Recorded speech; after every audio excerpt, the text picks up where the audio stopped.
ভিডিওটা গ্রীষ্মকালে ধারণকৃত। ওই যে দেখতে পাচ্ছেন আমার ঠিক বাম দিকে ব্রিজের নিচের অংশগুলো যে দেখুন, এখানে কিছু চাষের জমি রয়েছে। হ্যালো এভরিওয়ান, আসসালামু আলাইকুম। This is Fahim moto blog.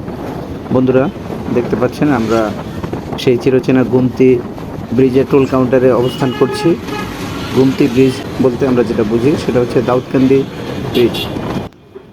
দেখতে পাচ্ছেন আমরা টোল কাউন্টারে অপেক্ষা করতেছি টোল দেব বলে। এই যে আমার টোল দেয়া হয়ে গেল, এখন আমরা সামনের দিকে আস্তে আস্তে এগোবো। তো বন্ধুরা চলুন যেতে যেতে গল্প করি। বন্ধুরা দেখতে পাচ্ছেন আমরা দাউদকান্দি ব্রিজে প্রবেশ করতেছি। আজকের ওয়েদারটা কত চমৎকার, কি সুন্দর লাগছে। ভিডিওটা এখন আপলোড করা, বাট ভিডিওটা গ্রীষ্মকালে ধারণকৃত। ওই যে দেখতে পাচ্ছেন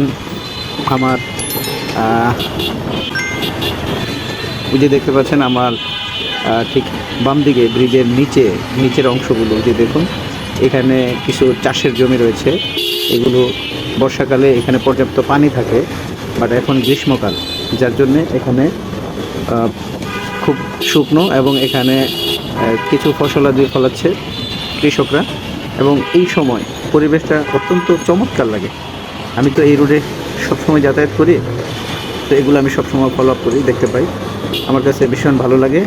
এখন গ্রীষ্মকালের দৃশ্যটা দেখুন, চতুর্দিকে সবুজ শ্যামল ঘেরা। আমরা দেখতে দেখতে দাউদকান্দি ব্রিজের ঠিক নিচের অংশে চলে আসলাম।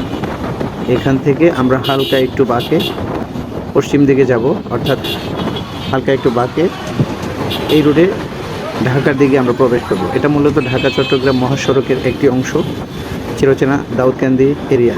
এই এরিয়া নিয়ে আমার অনেক ভিডিও পূর্বে দেয়া আছে, আমার ফেসবুকে, আমার ইউটিউবে, আমার অন্যান্য চ্যানেলে দেয়া আছে। যাই হোক, এই পরিবেশটা অত্যন্ত চমৎকার, অত্যন্ত সুন্দর।